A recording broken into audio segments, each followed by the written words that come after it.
Next question क्या है, वस्तु विनिमय क्या है, विनिमय की प्रचलित पद्धति क्या है। वस्तु विनिमय वह पद्धति है जिसमें एक वस्तु देकर दूसरी वस्तु ली जाती है। पुराने समय में वस्तु के लिए पैसे नहीं लिए जाते थे, बल्कि वस्तु के बदले वस्तु दी जाती थी। किंतु अब मुद्रा के चलन के कारण वर्तमान परिवेश में वस्तु का लेन देन मुद्रा के द्वारा होता है। अब विनिमय की प्रचलित पद्धति पैसा है। विनिमय मतलब आदान प्रदान करना, ठीक है, किसी चीज का आदान प्रदान। अब क्या होता था, गांव में पहले किसी तरह की मुद्राएं नहीं चलती, मुद्राएं बहुत पहले समय में मुद्राएं नहीं चलती थी।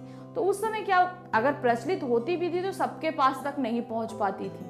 तो क्या होता था, अब गांव में किसी के पास बहुत सारा गेहूं हो गया, दूसरे के पास चावल है, किसी के पास दालें हैं, किसी के पास तेल है, सरसों का तेल, मतलब सरसों की खेती अच्छी हुई तो तेल है, किसी के पास सब्जी अच्छी हुई है, कहीं फल अच्छे हुए।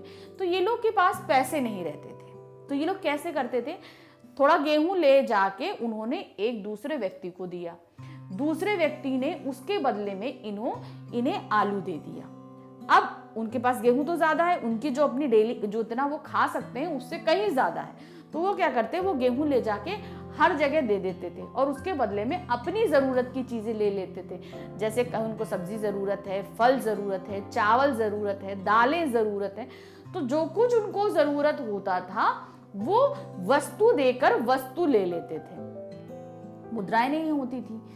अब क्या हो गया है वर्तमान समय में, पहले तो हम वस्तु के बदले वस्तु का काम कर देते थे, लेकिन अब क्या है, अब वस्तु के बदले में पैसा दिया जाता है। अब क्या है, चलन में पैसा है। तो पैसे के कारण क्या होता है, अब विनिमय का जो अब नया जरिया जो आया है वो क्या है, पैसा। विनिमय मतलब हम कोई चीज ले रहे हैं तो उसके बदले में हम कोई चीज दूसरे को देंगे, तो वही आदान प्रदान हमारा विनिमय कहलाता है। तो पहले वस्तु के बदले में वस्तु होती थी तो वो हमारी वस्तु विनिमय कहलाती थी, लेकिन अब पद्धति बदल गई है, अब विनिमय में क्या हो गया है, पैसा आ गया है।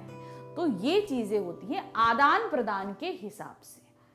तो आई होप आपको समझ में आ गया वस्तु विनिमय क्या चीज होती है। Next question